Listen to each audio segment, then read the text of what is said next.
In episode number 397 of the Reasons I'm Broke podcast, we cover the possible AMC theater closures. We also have director Cathy Yan and her thoughts on the Birds of Prey box office results.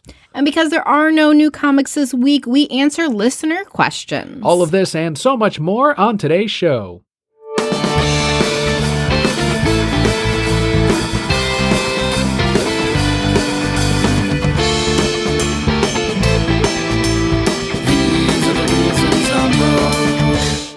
Hello and welcome to the award-winning The Reasons I'm Broke podcast, bringing you the reasons we're broke every single week, ranging from comics, movies, TV, video games, and more.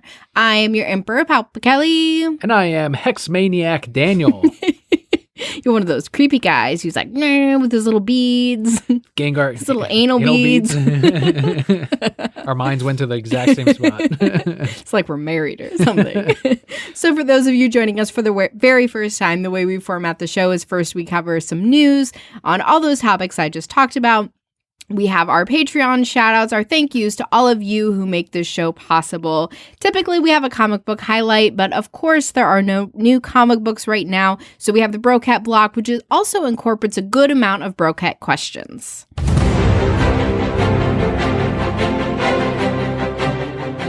So the first news story comes from DC Universe. In case you missed it, Harley Quinn Season 2 has begun, and it is there for your quarantine streaming needs. This season will introduce Catwoman, Barbara Gordon, and will explore the relationship between Harley and Ivy. Something that apparently the writers and the producers have been getting hounded on Twitter about when are we going to explore the gay relationship between Harley and Ivy. It is here with Season 2. They did hint at it very strongly in Season 1, though.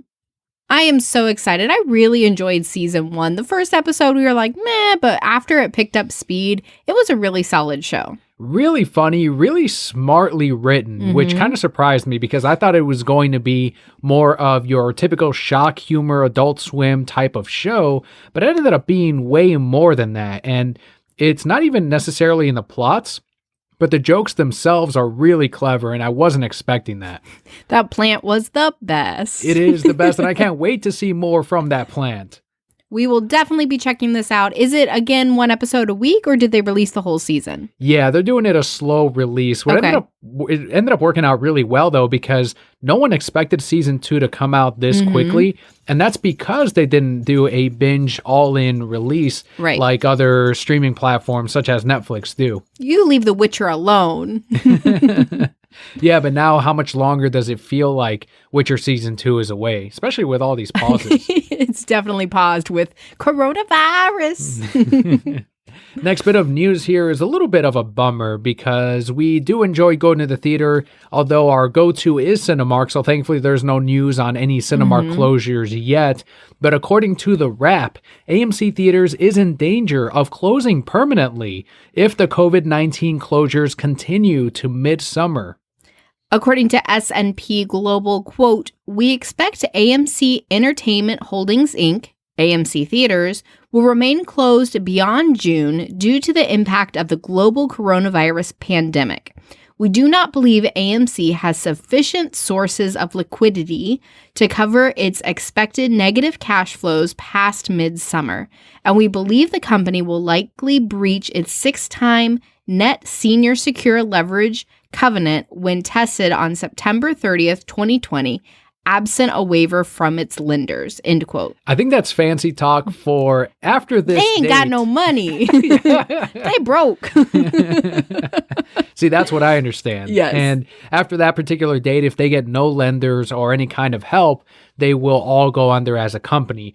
Now, that's a huge negative scenario where I don't think we're going to get to that point. As many have pointed out, the owner of AMC is like a billionaire Chinese investor who will probably be able to get out of this hole. But at worst, they're saying that some of the bigger theater chains, even though they're in trouble too, could probably buy up AMC at a lesser price and at that point multiply their locations throughout the country. As a whole, I kind of felt like AMC was behind the ball on some of these changes that were happening for theaters to really continue and thrive. So, for example, you mentioned Cinemark is our go-to. I think Cinemark was definitely ahead of the curve on having those recliners. They were the first theater we saw, at least, that had those much nicer seats. But then they also have a fantastic program where it's $8 a month. You get one free ticket, and every other ticket after that is $8. And I also felt like, and while AMC may do something similar now, they were still, once again, behind the curve on that kind of offering. So, yeah, I'm not really surprised that a lot of people pulled away from them. We haven't been to an AMC in years.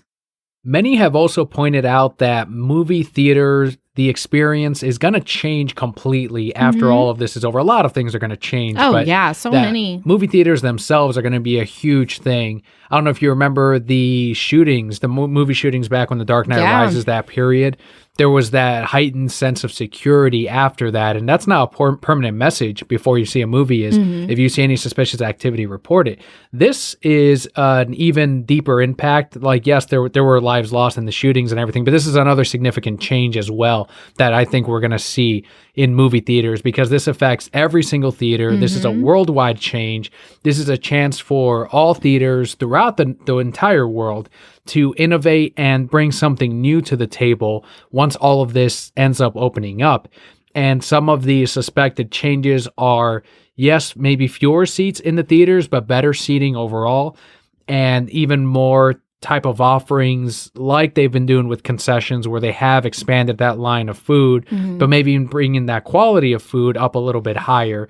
So I don't know what they have planned, but I think there will be some kind of incentive needed to bring the crowds back into theaters. And exactly like you said, it's not just limited to theaters, but I think businesses across the board will look at and rethink how they do things. And if the business isn't doing that, then that's a detriment to them because, yeah, nobody's going to be the same after this. People are going to be looking for more sanitation, what did you do for your employees, all those kind of things coming out of it. And if you're one of the businesses who said, well, I'll just stay the same, go back to what we were doing, you're not going to thrive. It's going to be very unlikely that they will be as profitable as some of these other competitors.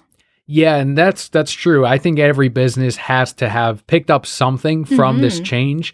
I know something that I can sort of speak on with the comic shop I work at is now these mail order things that we normally did not do at all out of our particular store might end up being a permanent thing moving forward because so many will be like, you know what, if I have the option to not need to visit my shop, but they can still deliver me my books, that might be something we just have open as a thing moving forward if people utilize it.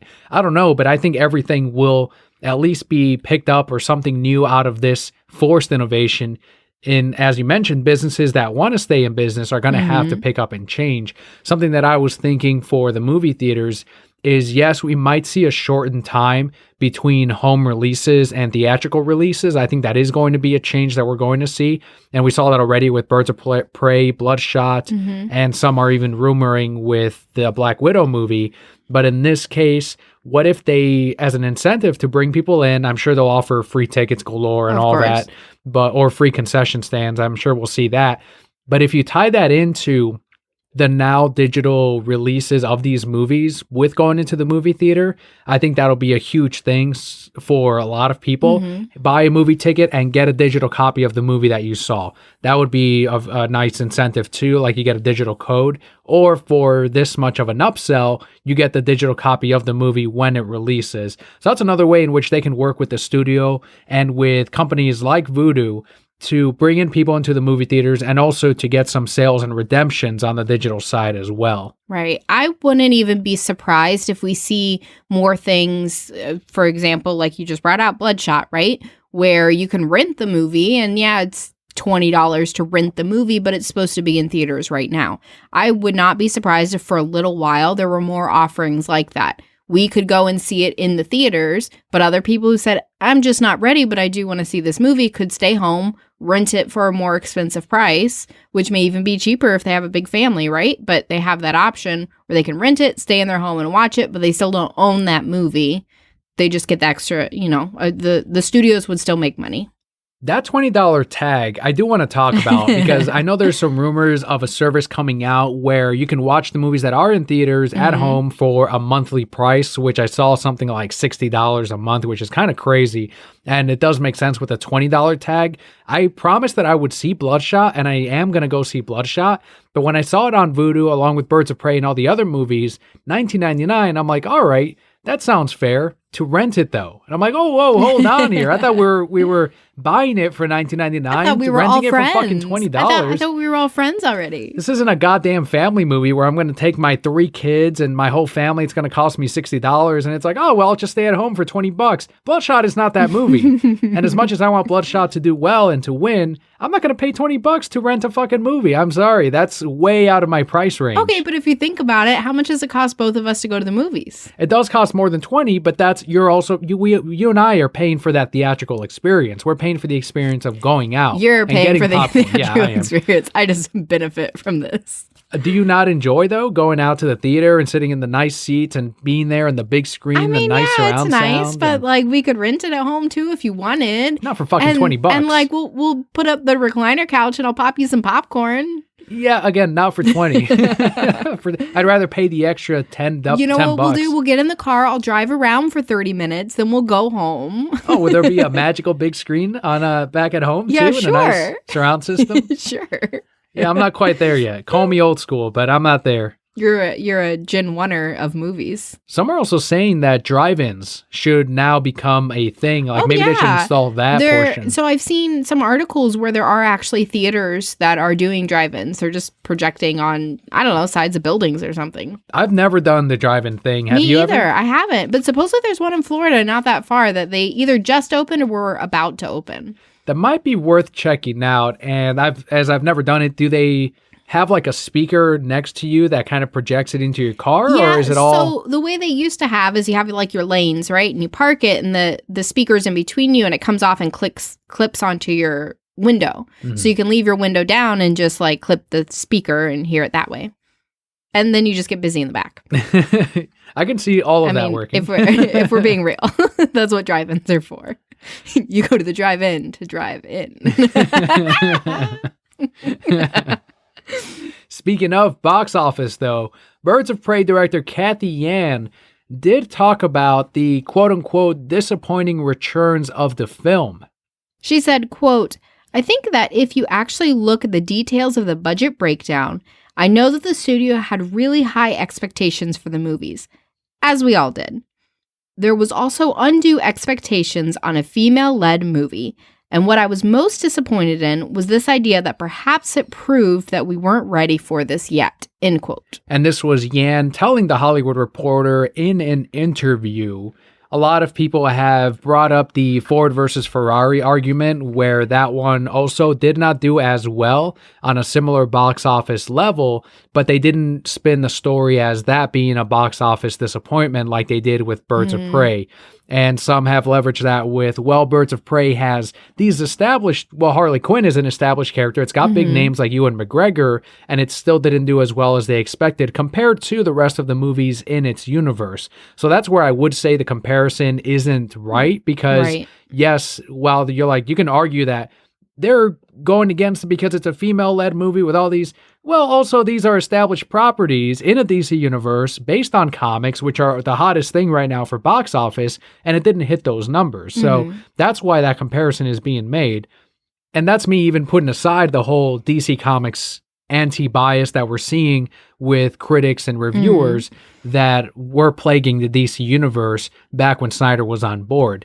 Do you think that Cathy Yan is right and correct in saying that maybe the box office wasn't quite ready for a movie like this? No, I don't think so, because there was, what was that, Ocean's 8, Ocean's whatever, where it was the all-female cast, and nobody talked about how that was a flop. At least we didn't talk about how that was a flop. So I don't think that that was the issue with this movie, I think, and we discussed it of course, when we gave our review of it, but there were just a few things that weren't quite right or quite as impactful as they could have been. And so the word of mouth traction didn't pick up like it should have, like it did with other movies. Like it did with Joker, for example. Do you think that was on anybody's radar until it started winning all these awards, till we all started saying how great it was and it made $1 billion? Like that was not on the forefront of anybody's mind until it blew up with people. And this movie just didn't do that. I think, once again, as I mentioned in the review, the biggest mistake was the fact that it was an R-rated movie and wasn't PG-13, because a lot of the themes in there would have appealed to the younger female crowd, which wasn't able to go out into theaters and watch the movie. And then it seems like there's such a flip-flop. You brought up the Joker. It seemed like that one was going to do a lower budget or a lower box office because it was a lower budget independent type of film. And instead, that's the one that made the $1 billion, which is pretty insane and wacky, because that's not the type of movie you would expect to do that high a box office. And thankfully it did, because it was legitimately not just a good comic book film, but a good film. But in this case with Birds of Prey, in spite of the positive tomato rating and the positive word of mouth that I saw from a lot of people at the comic store, and it seemed like most people did enjoy it, it once again proves to Warner Brothers, don't chase the good reviews and the good word of mouth, because that's not going to equal to a good dollar final bottom line.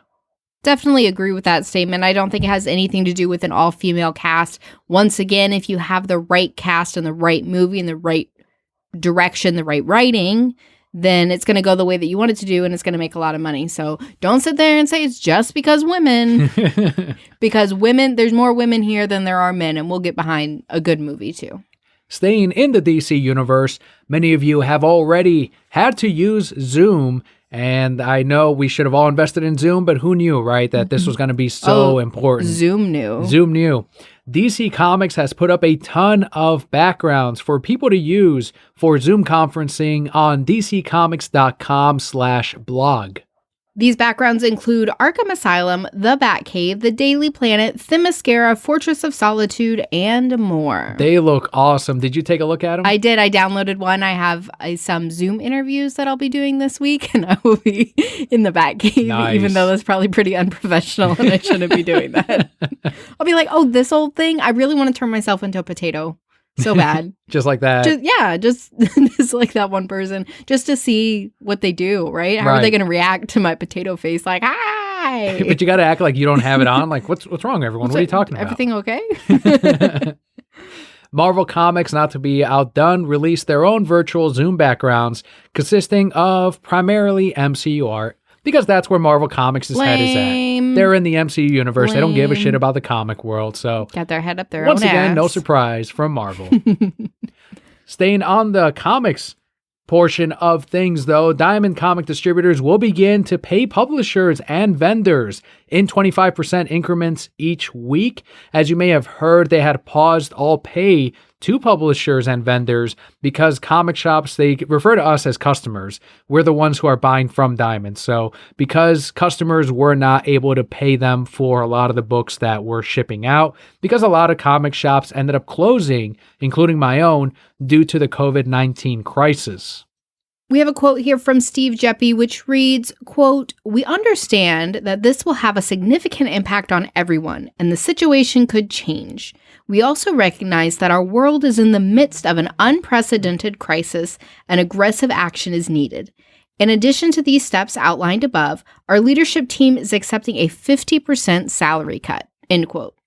That's obviously good news overall for the publishers, because 25% increments overall, they'll catch up on everything. Mm-hmm. And that's with the hope, I'm assuming, that in 4 weeks, we'll have a much better idea on where we're at as far as comics being printed, when comic shops can open, which will also mean when comic shops can also send in payments for these titles and for everything that has released thus far. I do really appreciate, and I don't know, I'm saying this, and then I think that some people are saying this just to say this, but he did say that all the leadership team is taking a pay cut. While 50% is a lot, right? If companies aren't looking at their leadership team who makes the most and saying, nah, you guys need to take a pay cut, be leaders, lead your team, and understand that, yeah, this is affecting all of us, but it's affecting the people underneath you a little bit more. Mm-hmm. I don't understand why any company would. I do understand why they wouldn't do that, but it really shows the mark of somebody who really cares about their people, their, vendors, subscribers, the people who rely on them for them to say, no, listen, if I have to take a step back for a little while so that I'm okay and others can be okay, that's really what we need to look at and the steps that people need to take. Is this my opportunity as ex-manager of my comic shop to make my statement about leadership? Go ahead. I unwillingly took a layoff for the future of the comic shop. So that's my non-sacrifice because it wasn't up to me. It wasn't a choice. You did have kind of a choice. Yeah, I did take a pay cut ahead of time, but you're right. I did still kind of have a choice where I could have sort of stayed on and used my holiday pay, but that ruins the whole week that we had. So instead, being laid off, having no pay is what's going to keep the comic shop afloat. And we all took our cuts. Everyone did. Yeah. So see, you did it. You're trying to say that you didn't have a choice, but you did it too. Just trying to make a joke. Publisher Marvel Comics also made headlines as they are quote unquote pausing 1/3 of their May and June titles, although no specifics on which comics were affected was revealed. So this is very similar to the steps that other publishers have taken, such as Archie Comics, DC Comics, Dark Horse. A Marvel spokesperson said this is, quote, to help spread the amount of publishing product over the upcoming weeks and months. Bah, end quote. That's good, though. Lighten the load because we don't want to start off all of the presses with a shit ton of comic books. I still think Marvel will have the most, though. Everyone has some toilet paper, so go ahead and throw in a shit ton of comics. DC Comics is also doing their part, though, above and beyond what the industry, they're finally going into some funding for comic shops. The big two are always the slowest at this, but DC is doing their part here as they're donating $250,000 to the Book Industry Charitable Foundation, which is aimed at helping comic shops affected by the coronavirus closures. Once again, I think this is 100% the right move because they understand that they're not going to continue to be successful if they don't help others right now, if they don't help comic shops stay in business. Can you imagine? Let's throw out a number. Half of comic shops close after this. That's half of their business potentially, right? And so if they're not there doing their part, helping as they can, they're looking long term, right? They're not going to be able to continue either. In addition, as covered last week, DC's chief creative officer / publisher, Jim Lee, is auctioning 60 original sketches of DC characters with the proceeds donated to support Bink's efforts. How cool. We looked at one. It was a rando one, right? Who was it? Nightwing? Nightwing was the first one, and as of yesterday, he had put up Doomsday, which looked amazing. So every person that wins the eBay auction, that's the update now, actually gets to choose what the next character is going to be. The Batman Who Laughs was also added and picked. That one looked amazing. It's on gargoyles with a shit ton of rain on them. It is a sight to see. 60 days of Jim Lee drawings. How much are they going for? Multiple thousands of dollars, $3,000, $4,000, depending on the character. I'm sure Harley Quinn will easily hit probably $8,000. Easy. Damn it. Jim Lee, why you gotta be so expensive? What about us unemployed? But it's helping the comic stores. It is. It is. And we're very thankful for that. In this week's News Really Is Slow topic. We're grasping for straws here. Yeah, really digging here. The Marvel comic with the DC cover from 1981 got relisted on eBay for $1 million. Hasn't sold yet. It's not going to. The person got laid off and they're like, well, I got to sell this now. Month after month, they keep relisting it. But what does that mean? The Marvel comic with the DC cover. So this happened through a printing error in Canada. The cover to New Teen Titans number 6 was put over the interiors for Marvel 2-in-1 number 74. This book from 1981 is CGC graded and listed at a 7.5. The listing and labeling does show it with a green on it, as if this was modified. So CGC viewed it as, even though it's a printing error, they counted it as a modification, which I thought was interesting. That's weird. Okay. Because I almost think it should have been a blue label as the interior of the book, and then listed in the little annotation. But I'm sure they haven't seen anything quite like this, and it's incredibly rare. Is there how many of them are there? Just one? Of this particular book, there's 3, and there's one wow. of 3 of these error printings out there. That's crazy. So misprinted comics do show up every now and again, but a full-on cover swap, like you said, extremely rare.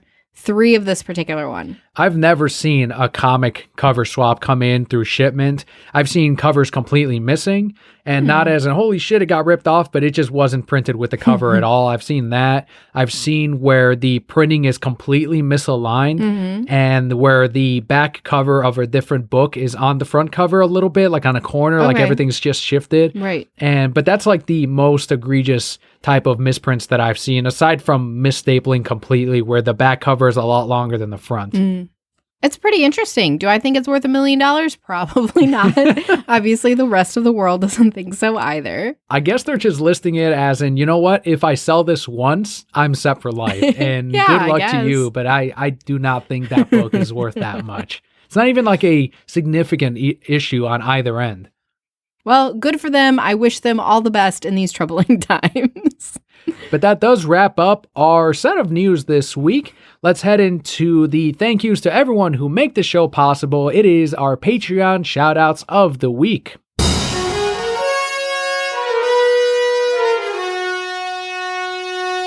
We have 6 shoutouts this week. The first one goes out to Brian, whose Twitter handle is @BrianShaup1.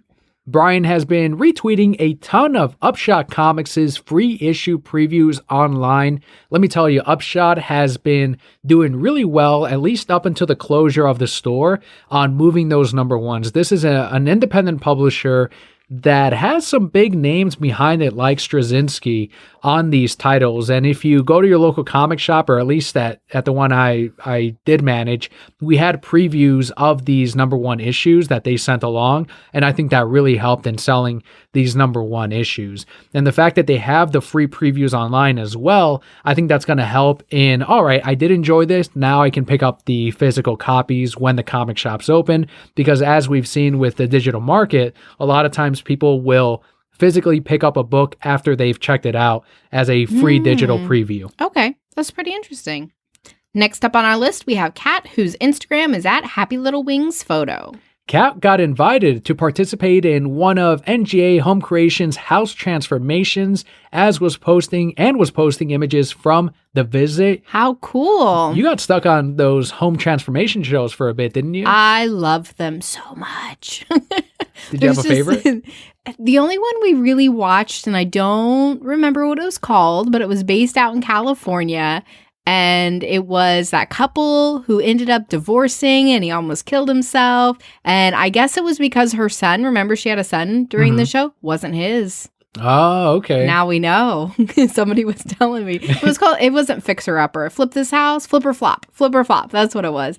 And yeah, I really enjoy them because they walk into a space, right? And obviously it's all scripted. They're like, we're going to get it for this much and we'll flip it. And then they're like, oh, well, we didn't know that the AC was busted. And they're like, oh, that's good. They knew. They all know from the beginning. But it's just really cool to go in and see these transformations, and then I save like all these ideas to my Pinterest board. I'm like, someday. And someday we'll redo some things. I love our house, but it's dated.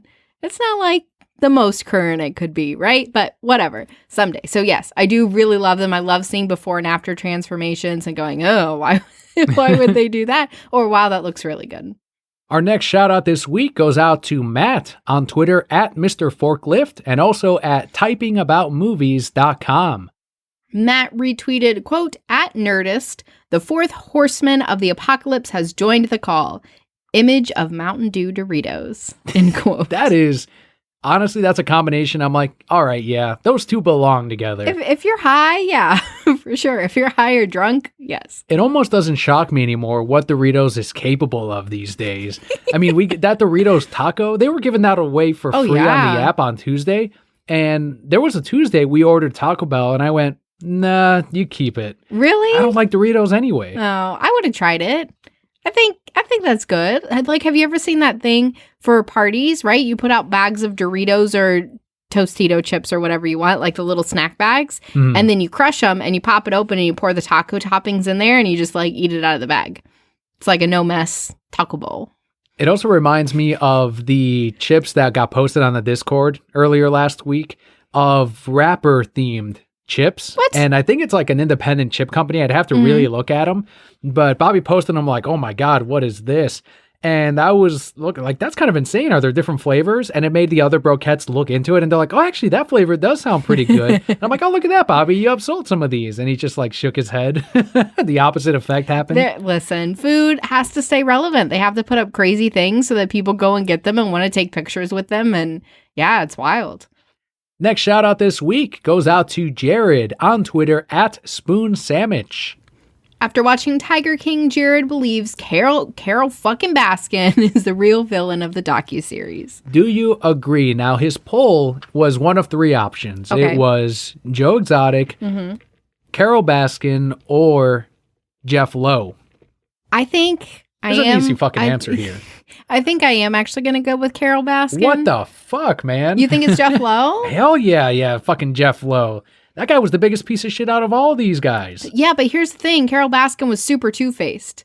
Like, Jeff Lowe just was what Jeff Lowe. He was super two-faced. Yeah, but not to the animals. We all knew he was an asshole to animals from the beginning. Carol went on and on her high horse about how she just wanted what was best for the animals, and in the end, she's doing the same shit that everybody else was doing. Which Jeff is also doing, but he also ended up underhandedly taking the whole zoo from everyone, using these little cubs to sleep with women and do drugs, and he portrays himself as this millionaire, and he's not even at all, and he's still out there without any kind of punishment. It'll get there. It'll get weird haircut man on a jet ski is after him. Is that what he said? Yeah. He's next. Yeah, pretty much. He's like, I got more. I'm going to get them all. I got more. The biggest fucking snitch. You know who nobody talks about in that whole show? Who's that? Is the drug lord who actually murdered people. Are you talking about the older Cuban guy? Yeah. He legitimately murdered people. Yeah. Legitimately had drugs. And he's like the most normal one out of all of them. He did his time. That's what it is. I definitely think Carol Baskin is, she definitely murdered her husband.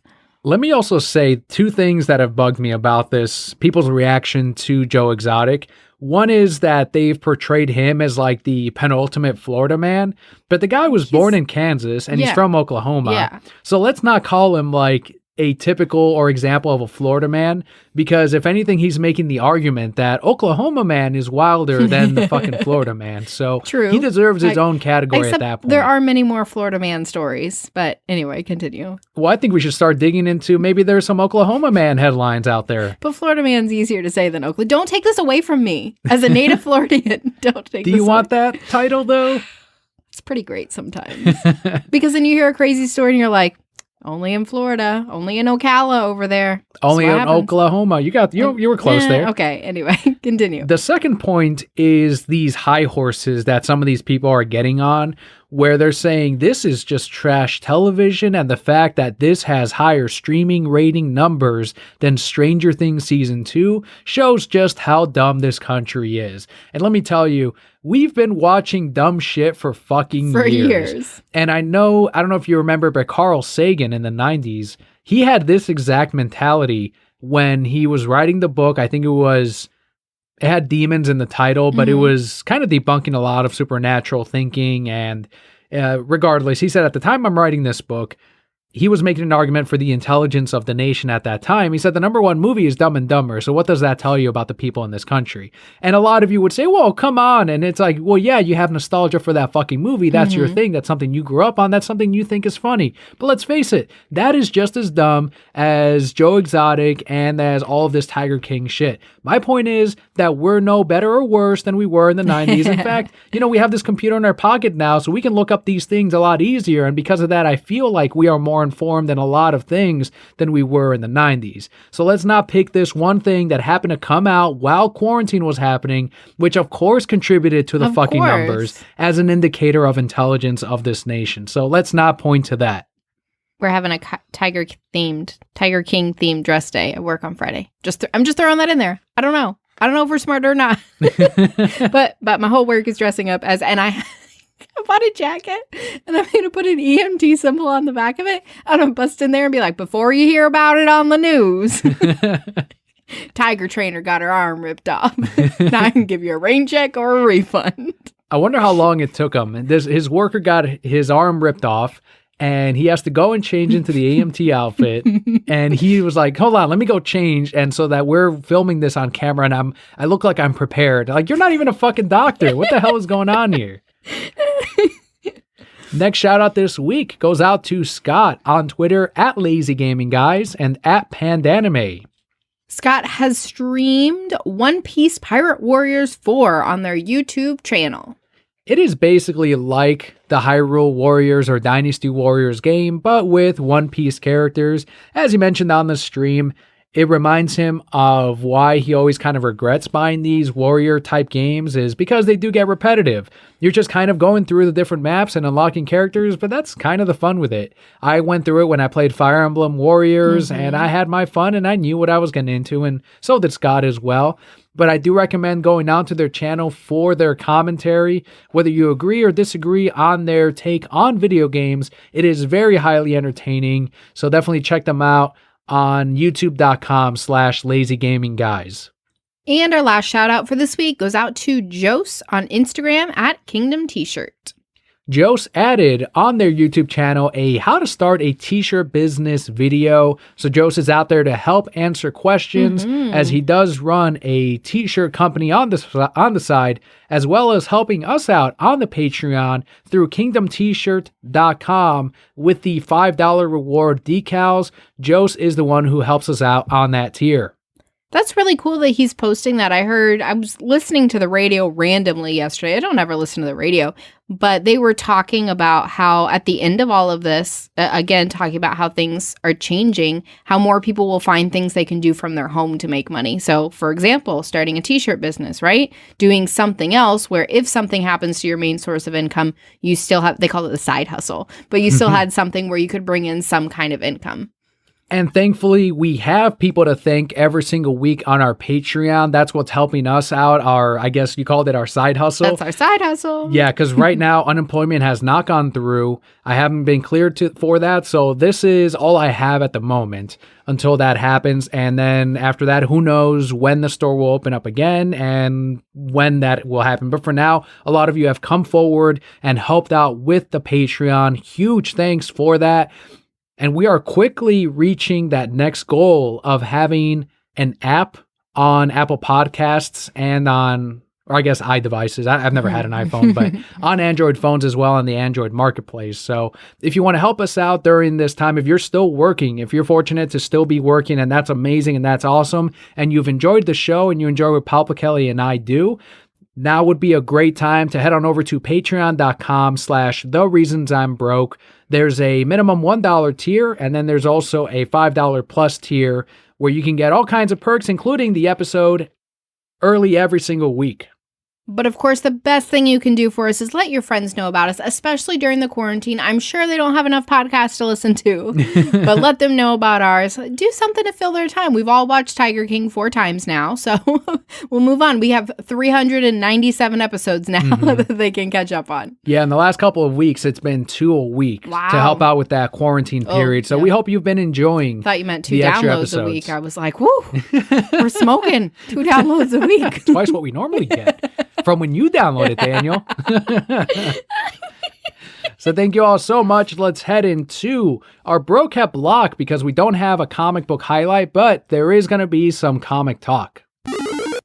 So as we said in the very beginning, we do have a good amount of Brocat questions this week, and you are always welcome to submit your questions as well at Reasons I'm Broke, at Palpa Kelly on Twitter. But the first one comes from at S_Miller_27.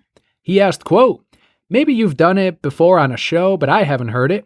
Pick a comic arc you'd want made into a movie, and then discuss who you and Kelly would cast for each character." End quote. I feel like we maybe have done this before. I think kind of our consensus with any kind of casting is we aren't casting directors. Right. So I could definitely tell you which arcs. I would love to see Saga. I will say Saga all day long. I think that would be so amazing and dynamic and definitely rated NC-17 on the big screen. Yeah. But that would be really cool to see. I would love to see Mad Love, Harley Quinn's origin story, even though I think it would be twisted, shifted a lot. We've seen glimpses of it like in Suicide Squad, but to have an actual full movie of that, I'm still waiting for. It'll maybe someday. Staying on the talk of Suicide Squad, one of mine is Gotham City Sirens, because David Ayer was on board to direct that movie before Zack Snyder got kicked out of the DCEU, and all these plans changed and all these directors got put to the side, and all of these future visions and cohesive story that he had lined up for all these years. We would have seen the Cyborg movie last week is when it was originally slated to come out.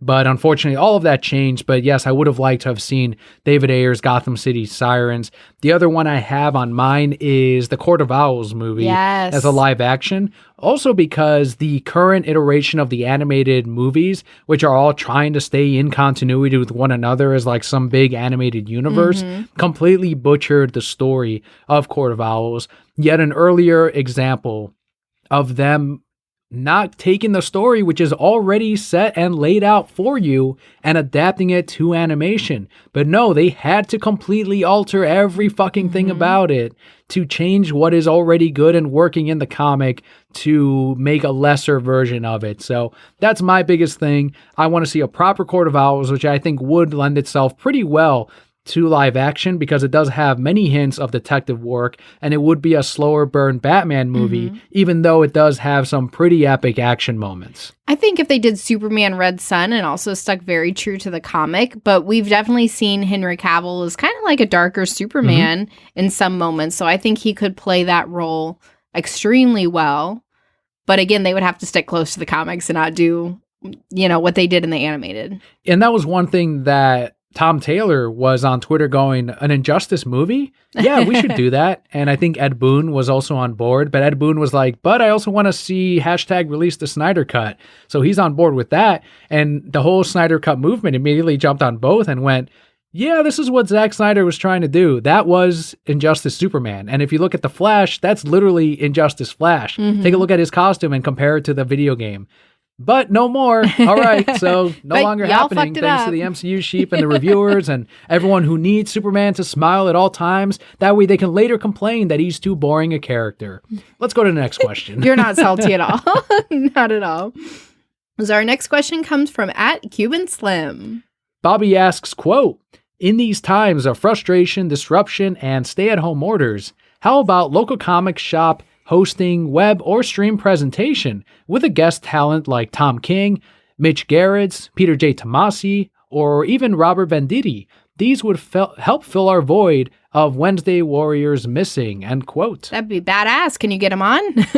Immediately after he tweeted us this question, I tweeted all of them and also said, this question is going to be on the show, but they are more than welcome to jump on the Tuesday night comic shop stream that the boss and I still do, even though I am laid off, but it's like, well, there's a promise of me coming back, right? So why not at least stay connected with the customers that aren't technically my customers anymore? They'll right always now, be your customers. They're like a little mama duck. I would love to have them on. Any of these guys, even if they can fit in for a few minutes. Dustin Wynn?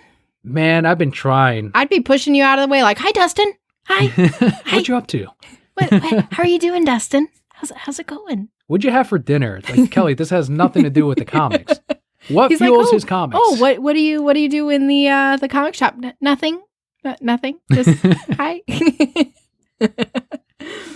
Hopefully one of them get back to me, and I'm guessing that a lot of them are already doing some things with comic shops, and hopefully a lot of them do come forward with a lot of local signings to whatever shops are near their area.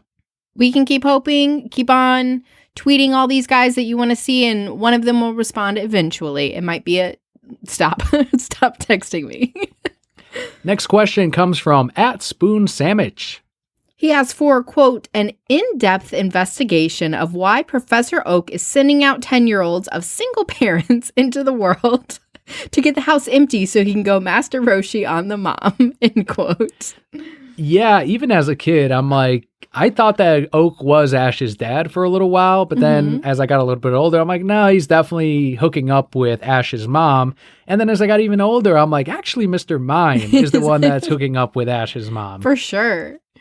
I don't think he's getting them out of the house just to hook up with these moms. Like, she just happened to be a single parent. Mhm. I think just you're 10 years old. This is what you go to do. We were all 10 years old at the time. Like, of course, we were the target audience.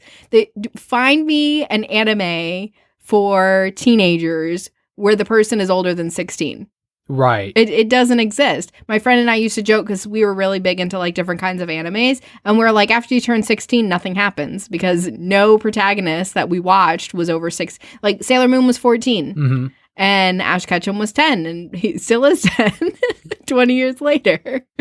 But that's just the way that it was. I have questions for someone who's seen more anime than I have, and I've asked this to the Lazy Gaming guys too, but is it anime or animes? Is anime already the plural? And I've heard a lot of weebs also say animes, so I don't think even they know.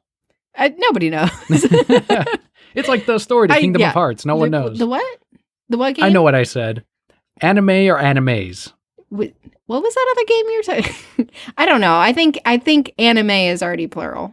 Like, I'm going to go watch all my anime. And here's the second question. What is I know that's not the case really anymore, I don't think, with modern anime, but in the anime growing up from the 80s and 90s, what were the stereotypes for your main character? Oh my God. Always like a high school girl. Usually ditzy. Usually clumsy. Wears short skirts. I'm just thinking of Sailor Moon and Inuyasha. Like, those were really the ones that I watched. But again, it was geared towards younger people who were in that generation, who were in that same stage of life. I mean, Yu Yu Hakusho was also teenage people, and I don't think that was necessarily geared towards women, but there were girls with short skirts, and those were the big stereotypes that I remember. I noticed the two differences were in the male characters, at least. They were more rebellious and rude. Yes. In that time period, even Ash, who has grown into like a much more positive character over the years. Yeah. And now the anime males that I've seen, like in My Hero Academia, it is characters that are completely crybabies, inner, like, they can't defend themselves. They'd be the people that even anime watchers would bully, you know, that kind of character. So I'm guessing that it's changed because the viewership has reflected that character. I'm sure. Whereas maybe in the 80s and 90s, it was more of like doing it for the manga, the readership. And now it's like, oh, right, well, we got to cater to this particular audience to try to make a character they can latch on to. So I think that's why we see characters like Deku, who I can't relate to and I don't like. So I think that's why it is, and I don't know if you agree. No, definitely. I do remember, and I haven't watched a lot of modern anime, again, going back to Yu Yu Hakusho, Inuyasha, Sailor Moon. Not so much in Sailor Moon, but Yu Yu Hakusho and Inuyasha, they were both very rebellious, didn't do well in school, right? Always getting into trouble, big tempers. Maybe that's why girls my age like bad boys so much. Maybe. Because that's what they grew up with. But again, those shows, I mean, very similar to the mangas, kind of recreated exactly what you saw in there. Ranma 1/2 too. Yeah. Again, very rebellious and angry. And I never thought about that. Yeah. Good to know. I feel enlightened now. Manga or mangas? No, I'm kidding. Hell, I don't know. Next question comes from also Bobby at Cuban Slim, staying on the Pokemon talk. Quote, pick something random among what we all like, all the topics you cover / subject areas, and just do a what if scenario with it. Like, what if the OG starter Pokemon were Diglett, Abra, and Machop? End quote. So I think I've seen this with a lot of people asking, like, oh, I made a custom Pokemon Dark version where you pick between a Ghost type and a Dark type and a Steel type. And so I think a lot of that, do you have any what if scenarios that you'd want in maybe in the DC universe or in Pokemon or an anime that you've kind of wanted to see explored? What if Talia didn't exist and Batman could only be with Catwoman? Yeah, I'm not sure I agree with that one. I don't know. I feel very put on the spot. I would probably... You want to know my what if from Pokemon? And I know we've talked about it before, but what if you could actually form relationships with people in Pokemon? So you go down the path that the story is set for you, right? And if you talk to somebody over and over, they just say the same thing over and over again. But what if you had the opportunity to where they would say something different, or you could choose something different that would have a different outcome, like joining Team Rocket, which is what I've always wanted from, and I'm so glad that in Hey You Pikachu, it's not Hey You Pikachu. Pikachu let's Go. let's go Pikachu, that I can dress as Team Rocket and pretend, right? But you never really got that opportunity because they're like, hey, you want to join Team Rocket? And I'd be like, yeah. And they're like, come on, you can join us. And I'd be like, yeah. And they're like, you loser. And I'm like, but I just fucking told you I wanted to join. So that's my biggest what if. Like any of the starters that they would put forth, I still think that you would find a way to be successful in the game, and whoever you choose, you would still form that emotional attachment to them. I don't think they would put Diglett and Machop because I think their types are too similar. Mm-hmm. Because all the other ones, of course, had very, different types. But anyway, that's my soapbox or whatever. No, I do like that. That's a really good one. Actually, a what if villain version, or that kind of, they could even, if they wanted to stay strictly on we need to tell this story, you can always do a prequel Pokemon game where you play as Giovanni as you go up the ranks and eventually become the head of Team Rocket. Right. And then you could spin it, because I know they probably don't want it like negative and like we're torturing Pokemon, right? But you spin it to where he's actually trying to unite the Pokemon world and save all these Pokemon, and then he amasses this giant following and can't control them, and they turn it into what they want it to be because they're all rebellious teenagers, because that's the era we grew up in. And he kind of loses control, and that's why he closes down his gym and runs away and gets beaten by a kid. Is like, nah, I have to disband this now because he's shown me what I was trying to do from the beginning. Oh, I just wrote this and it's so good. And now they can't use it. No. You can use it. You can use it, but not for free. Send me some. We're going through a pandemic right now. Send me some money. So I did do some comic book reading this week. Much like a lot of readers out there, it's not necessarily new comic book day, but it's like new comic book day to you. So they're going back and they're reading books that they've never read before, which there's a ton out there. I don't think anyone's read every single fucking comic book out there. Somebody has. Don't challenge them. There's always that one story that you haven't read that you've wanted to, and I had several this week. I got through a couple of Legend of Zelda manga, which were A Link to the Past and Phantom Hourglass. I also read the DC Zoom version of Harley Quinn Breaking Glass. And some quick mini reviews on those.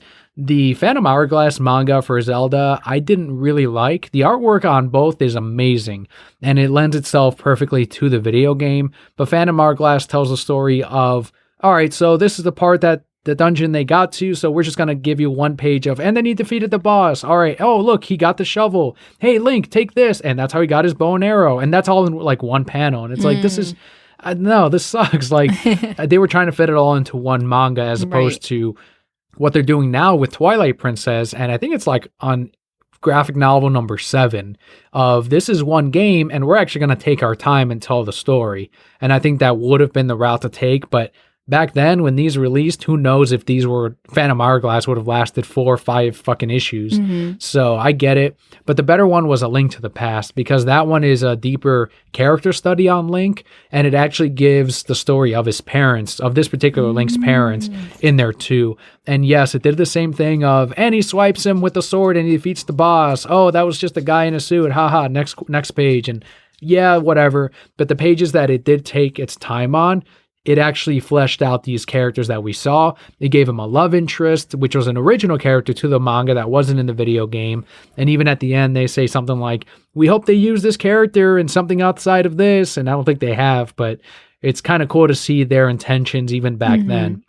The last one was for DC Zoom for Harley Quinn Breaking Glass. This is in that line of DC books that are all original stories. They have one for Catwoman, Mara, there's one, this Harley Quinn one, and I reorder these almost every week, every other week when they were coming out, because a lot of younger readers were buying these, and I think that the success to it was because it does have good talent behind it. This one has Steve Pugh, and he does amazing fucking artwork. I think he worked on the Flintstones for DC Comics, and this shit looks amazing. They actually take their time in highlighting the different flashbacks while using the red color for Harley Quinn. When she's actually wearing the suit, they put red on her, but a lot of it is in black and gray or black and blue, black and white, and it's just done so well. And I was really happy with it because while yes, it was aimed at a younger readership, a lot of the themes were adult, so it was something that I took good things out of. Even though I wasn't a high schooler going through any of these, it's going and answering these questions about class differences and the structure of what happens if a big corporation tries to kick out a neighborhood. And a lot of that is in there. And yeah, they try to force in some woke points a little bit, but it's not done as blatantly as some of the other comics that we've seen. So overall, I had some pretty good reading this week. So 2 questions with that. Is there a love story? There's one hinted at between Ivy and Harley, but it's not very strong. So I would say overall, there's not a love story. All right. And second, I do appreciate, like you said, it touches on more adult themes, because I think if you just baby, and there's a line, right? And I get that. But if you baby young adults and teenagers, then they're not going to be prepared for when they actually have to face this shit. No, I agree completely. And I think because it is Teen Plus, they kind of like to see, when I was reading books that were in like the Teen Plus section, I went for the, scarier books or edgier books, or I even went straight into the adult section. So I think that's what a lot of these books that end up being huge have a lot of success to them. They always have a bit of controversy. And I know we saw that with the Harry Potter books. We saw that with even the Twilight books, there's always a little bit of an edge to them that I think make them successful. And I think that's why DC Zoom has worked, because they put good talent on them and not just up and comers. One thing we didn't mention in the news that they did release this week is they have like a 1.5, 2 minute kind of trailer highlighting the new Lego Mario set that's coming out. This was way more complex than I thought it was going to be. I was like, what's going on? So it's got the little Mario, and I don't know if you noticed his eyes were moving. No, that's pretty cool. Yeah, so his eyes actually are like a screen, and so they'll change color. Like if he quote unquote dies, they get little X's in them, but he's got a speaker, so he plays music. So what it is you build a set. And my understanding is you can kind of, like, it comes with a starter set, but you can use any of your own Legos that you want, because there's a sensor on the bottom that reads the color of the Legos. So, like, if you put them on something yellow, it'll go bing, bing, like he's, getting coins. Or if you put them on something brown, I guess, like it was an Oompa Loompa or whatever those things are. The Goombas. It'll make that noise. So he makes different noises depending on what you're doing. And then they showed 2 more sets. I forget what one was, but the other one was a giant Bowser castle. Yeah. And he actually goes and fights Bowser and makes all the noises that you would hear from a battle with Bowser. And I was like, this is way bigger than I thought it was going to be. I thought we were just going to get a cool little set that you can build, but they actually plan for this to be extremely interactive with kids, with whomever, because you can build your own little Mario set in real life. I think that's Nintendo going, if we're going to give you the licensing to this, you got to make it big. different. Yeah. And that's always been their thing, right? It's always been innovation, doing something that sets them apart from the rest of the competition. And obviously that's worked for them. They're still around after all these years as a toy company. And I think Lego is no exception to that. They had to figure out a way of like, all right, how do we make these sets special? And how do we make it so that the licensing becomes worth it? Because obviously it's going to cost them a shit ton to get these Nintendo characters. And because of that, because of the electronics in there, now they can charge a premium for the Nintendo sets. And yes, you're right. They could have easily just gone cheap and done, here's the Bowser set, and that's it. But they went above and beyond. Now, one criticism I will have, and I know it's because it's electronic, is the way that Mario is shaped. To me, it doesn't look like a Lego figurine. It looks like an original type of Nintendo trying to make their own Lego. I wanted to see, and I hope they release it, a traditional Lego figure of these Nintendo characters. I'm sure they will. But you're not going to be able to fit a speaker in there. You're not going to be able to fit a sensor. You're not going to be able to fit all these other things, moving eyeballs and all that kind of stuff. They still made him blocky. Right. And as close as they could. But I definitely think that, exactly like you said, this is innovative. And now they're going to start saying, well, what else can we do? If this is successful, and we know that it will be, and it's definitely geared towards older kids, right? You're looking at 7, 8, 9, and a 10-year-old, and probably mostly adults. But how many other franchises can they get behind this? How many of their original things can they do if this is successful? How many things compare with Mario and they go through the whole world together, right? So many things. When are they going to get Yoshi and he's going around going blah, blah, with his little Yoshi noises? Or the Hyrulean Castle? Yes. Zeldas? Oh my God, stop. Can you imagine if you had like Link going, or whatever he does? Chickens running around. Yeah, the deadly chickens. Yeah, it was really neat to see that and how they kind of revealed what they were doing that was a little bit different. And something that you kind of saw most of, but I watched the Jay and Silent Bob reboot movie today. It was up on Vudu for rent, so I paid the $6 to rent it and check it out.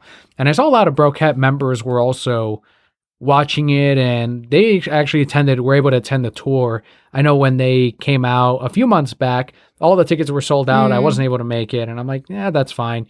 I will say that this is, I've only ever liked 2 of Kevin Smith's movies, like, oh, that's actually really good. And again, as a reminder, I'm judging these as films, not as like a fan of Kevin Smith, but as like, well, all these movies have to stand as a good film, and that's why I judge the MCU so harshly. And that's the case with these as well. I really like Red State, and I really like Clerks. I think they're 2 legitimately good films. And Jay and Silent Bob reboot is not a good film, and I don't think he set out to make one either. Just like his last one, Yoga Hosers, wasn't out to be like this indie award-winning type of movie. He was just making a movie that featured his daughter and his daughter's friends, and the movie that he wanted to see. That's always what he says. He's now making movies that he would like to see on the big screen. And Reboot is actually my favorite of the Jay and Silent Bob movies. I don't count Clerks as one. It is a love letter to everything Kevin Smith. It has a bunch of references to a lot of the previous characters in that Jay and Silent Bob universe. It was actually filmed pretty well. Like, there's some good sets on there, and there's definitely some expensive lighting even. Like, that was something I noticed, which I thought was weird. I never noticed that in Kevin Smith films, but I'm like, the lighting here is amazing. And that's something that was really neat. But this scene with Ben Affleck, that was my favorite part of the movie. And from his podcasts, Kevin Smith said that was like a last minute addition. And when Ben was like, hey, are you going to put me in this? And he quickly wrote him up like a great scene. And he said Ben like memorized all his lines, knew them right away, and came on set. And I saw the scene, and he talks about fatherhood. He talks about, which reflects on the 2 characters. He talks about not being Bruce Wayne Batman anymore. And his acting is amazing in there. And you can kind of see the friendship rekindled between Ben Affleck and Kevin after their 10 plus years or whatever of not talking to each other. So that was amazing for not only the immense talent that you see in the movie, like, holy shit, fucking Ben Affleck is killing it here, but for what the message says, because I got more out of that scene than I think the rest of the movie. What were your thoughts on? Yeah, go ahead. Yeah, no, I definitely agree. But I also feel like that was really the only part of the movie where the message had to come across. Whereas the rest was just, oh, this is fun. Here's, people that you recognize, the comic book men, Q from Impractical Jokers, Kevin Smith's mom, right? All these people, the whole punchline of the movie was Kevin Smith's daughter is playing Jay's daughter because everyone accuses her of being Jay's legitimate daughter, right? All this kind of stuff. So I think that was just to kind of be fun. And then he had to write the scene, and he's like, let me add a message in here. But it was definitely a great message. It was 100% about parenthood and how the spotlight's on you until you have a kid, and then that's your reboot. Now you put the spotlight on them and do everything you can to support them so that they're successful and that they can have the spotlight on them until they have a kid, and then it moves forward. And with every generation, that's what it should be. And I was like, yes, oh my God, my baby. Right? So definitely very heartfelt in that moment. And I think it was more impactful for us knowing all the majority of the characters behind everything, the actors that had worked with Kevin Smith, knowing all these inside jokes that are coming out, Hot Topic selling their actual clothes because, it was about them and all those things. So yeah, not a fantastic film. I would rank it with like the Medea movie. I got enjoyment out of it. Medea's way funnier. Yes, Medea is funnier, but again, not something that's going to win an award. It's just something funny to watch. It entertained me. There you go. Yeah, I mean, if you're a Kevin Smith fan, I would say that Reboot is one you should not miss. For your week, what did you end up doing? I know you're back at work, of course. Yeah. Did you get to do anything fun outside of that? Watch anything? Read anything? Yes, I am reading. Okay, so this has been probably the most stressful week of work thus far. And it's just because I have so much on my plate. They released an order, I guess, an updated procedure as of 1 p.m. on Monday that everybody needed to be in masks by Tuesday morning. So I literally had to spend the rest of my evening making masks for all of my employees, facial coverings. And so between 1 p.m. on Monday And 1 p.m. on Tuesday, I made 50, hand sewed and cut 50 masks. So my store could be covered, 2 other stores could be covered. I'm still getting other people asking me, hey, can you help me out with these? You know, my employees are saying the ones that they've made aren't comfortable. I've heard that yours are really comfortable. And so just trying to do a lot to support the other people around me. But it's exhausting. I have to be like a pillar for so many people. And homework I have like 14 assignments a week. So trying to balance that on top of everything else, I'm just so mentally drained when I get home. So I just left everything at work on Tuesday. I'm like, I'm out for 2 days. Bye. Don't bother me. And just said, I just need to take a minute to recharge. And then before I get back at it. But with the limited staffing that I have, I'm really in production all the time. When I'm in there, I don't get a moment to rest. I skip my breaks a lot of time to make sure my team is supported, as you do as a manager, right? But it's a lot. I'm very tired. I'm sure you see it when I come home every day. Like, I'm just shot. Yeah, I think you're in that spot I was in when I took over the store 2 years ago. And I've since had to force myself to find balance. And I think that's a process for every new manager of like, you completely overdo it at the start. Right. And then over time, you find your balance. Well, yeah. And the really frustrating thing is I had gotten to that point, I felt, where I had really, I stepped in December. Things were crazy through December and January. And then February, I was like, cool. I can take a little bit more of a step back because my team is where it needs to be. And I had started to find that balance. And then this happened. And it's completely new. It's different every single day. I'm on conference calls every day of, hey, here's this new procedure. Half my team is choosing to stay home right now, which they're more than welcome to, right? They don't feel comfortable. They can stay home. But I'm having like moms call me to say, is it safe for my son to be working? And it's just pulled in every direction. And I haven't adapted fast enough you really can't. When something like this is thrown at you, you really can't adapt fast enough to find balance. So definitely trying to do that. But I have taken time to step back and reread some of my favorite stories by my favorite authors. I'm reading Kiss Me Tonight by Maria Lewis, and it's wonderful. And I've almost read it in a day. It's mostly because I'm skipping some parts because I'm like, yeah, it's boring. Skip forward. So yeah, that's what I've been reading. That's what I've been doing. On the topic of masks, call me crotchety, or maybe I don't know, maybe you feel the same way, but does it get to you also where people are like decorating and theming out their masks? Like, here's a Star Wars one, or here's me with and they're like accessorizing with like the right sunglasses and the right goggles and making it all themed. And hey, look, my selfie of me and my mask. Is it like, Dan, just let people have fun? Or is it, guys, this isn't a fucking vacation. Instead of focusing on how the fucking masks look, how about you find a mask that actually does something? How about testing your mask against a spray and seeing if a spray that would be the fucking coronavirus goes through the goddamn mask? And half of these people aren't even wearing goggles. So they care more about the look of the fucking thing and how they look in it rather than the function and is it actually protecting them?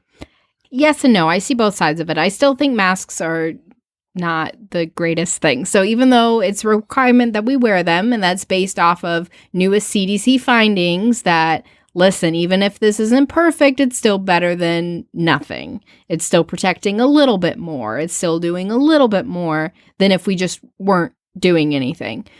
And what I've heard is that we're actually flattening the curve.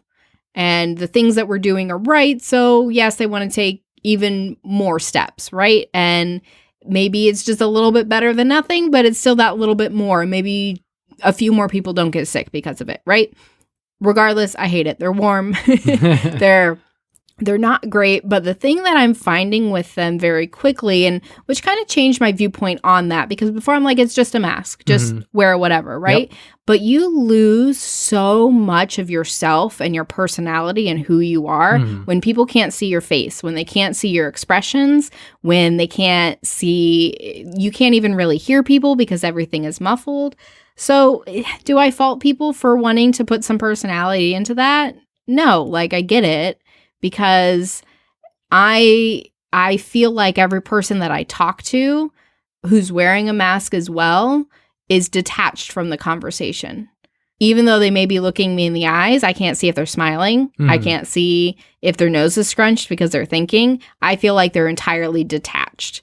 And that's difficult because I express so much with my face when I talk to people. And even if I'm not responding with words, I'm making some kind of expression so that they know that I'm still invested. So I get it. Do I think it needs to be a big song and dance of, oh, look, it matches my outfit today? Selfie time. Like, no, just pick a color that you like or a pattern or, I don't know, Disney characters, whatever, and make one and like move on, right? And be done with it. Or have two so you can wash one because you're supposed to wash one every single day. And these assholes are just wearing the same one every fucking day. And have a filter in it and change out the filter all the time, right? That's every like hour or something you're supposed to change. It's a lot. So no, they're not doing it the right way. But yeah, I mean, I get why people would want to put some personality into that because you lose so much when you can't see half of your face. Yeah, on my end, unless I'm mandated by work, I'm not wearing one. I'm definitely not wearing one on my days off or my time off because I understand that unless I'm doing the goggles, unless I'm getting the right mask, I might as well not be wearing a mask. Right. And no, you will not find any Brocat Core themed fucking masks either. That shit's not fucking happening. Again, this isn't a fucking vacation. This isn't another accessory for for anything. Like it shouldn't be. So those are my viewpoints. I was just curious what you thought. I think that's all I had this week, though. Those are the comics I read. I'm gonna read. I mean, what else did you do with your week? This is week 2 of Stay at Home Dad. Yeah, I mean, stay at home Dadyul. It's like Dad Gito, right? Yes. Dadyul. Leo and I have our routine, or at least we're halfway to building one. I feel like where in the morning we get up, we have a little bit to eat, or at least he gets a snack or he gets his food. And when I put on like a 3-episode thing while I go and shower and get ready. And then once that's done, I'm like, all right, let's turn that off. And he never fights me on it anymore in the mornings. And it's like, all right, let's go outside. So we go outside and we go on his bike ride. We were going to try to take a walk, but he likes to defy me right now and you as well. And he likes to walk in the middle of the road. And I'm like, no, I'm not going to be nervous for an hour because you want to drift off in the middle of the road and you're going to get upset when I keep bringing you to the side. Right. So we're going to do the bike. I control the bike. I can push you along. Yes, you're getting less exercise, but at least you're outside, right? So we do that. We go the long route and it's like an hour or whatever, 45 minutes. Then we come back and we work on the front yard. And you've been bringing home some fertilizer and grounds for the yard. Coffee grounds. We end up using those. And the patches of grass that are dying or where there's nothing, we put a little bit there and it keeps him entertained for another half hour or so. Like he moves the little blocks from here to there. I help him out too. The little pucks. Thank you. He wants me to line them all up, and he doesn't like when I crush them, but I have to crush them because you got to get it into the sand, which is Florida the here. Florida sand. So that's our routine there, and then we go back inside. He has his water, and usually we'll color, we'll play with his cars, we'll play with his train set, we'll play with his basketball or soccer ball, and that'll last another hour or two, and from there it's either going to be nap times, which is when you come home after his nap, or we go and visit my parents. So he gets to go see abuelo y abuela. He has a fucking blast over there for another 2 hours, tires himself out. Then I bring him back for his nap time. By the time he wakes up, then you're off work and I'm off work as well. Yeah, but then I got to start working again. Yeah. Yeah, Kelly. There's no Yes, working around it. I'll switch with you. Happily. I will switch. Oh, just so 1 week here, 1 week there. So then when you come home from work, you can work again and I can be off? You're like, no, that's not what I meant at all. This backfired. But no, with the routine, it is getting a little bit easier. So, and it is good to, I'm already feeling that deeper bond between Leo and I. Good. That, yeah, I mean, he stays at my side a little bit more than he used to. He asks for me a little bit more. And I'm hoping by the end of all of this, he'll be able to pedal on his bike, which I'm trying to slowly teach him. And then maybe he'll be able to talk way more by the end of these 4 weeks or whatever. And that's something that we'll hopefully nail down, but it has been a slower process. It is definitely easier when you have that expectation, that routine of, okay, we're going to do these at this time because then he doesn't fight it as much. And then it's not like, well, I have all this I have to do, but we have to do this other thing right now, right? You know, in your mind, like, okay, I have this I have to do. That's the time that we have set aside for it. Right. And I want to be clear that by me saying, like, I'd be happy to switch with you, not as in, oh, I'd rather do that than not be a dad staying at home. But after almost 2 weeks of this, I'm like, all right, I'm ready for that routine of going to work and coming back and having my days off with Leo and then having work. I'm sure as a lot of Brokettes I've seen already, this quarantine can quickly drive you insane. Like, it is easy to spiral out. And I do these sanity checks every now and again with some of the Brokettes out there, whether it's Discord or on Twitter. And it's like, yeah, let's stay in touch and see where we're at, because I know all of us are many of you are having a harder time with this. And I know some of you are having an easier time with this. So we all kind of help each other out through this process. And that's, I think, as with many out there, we're ready for the normalcy, quote unquote, to come back. But for now, it's a matter of just taking it one day at a time and dealing with it as you can. Definitely, as much as it sucks, the sooner we all stay inside, the sooner this will all be over. But that is it, Brocat Core. A little bit of a longer episode this time, even though there was a lighter news week. Many of you came forth with questions, which are always very much appreciated. Thank you all so much for joining us this and every week. We hope you've been enjoying the bonus episodes as well. Let us know if you'd like to see more of those moving forward, and also the Batman the Animated Series commentary, if you have been liking those. And if so, I will continue to make them as I have free time, which I just recorded one. Not the Underdwellers yet, but Pretty Poison, which will be out in about a week or two. But do you want to be on for that one? Maybe. I love that one. The Sewer King. So thank you all so much for joining us this week. I've been Hex Maniac Daniel. And I am Emperor Palpa Kelli. And Brocat Core. All will be well.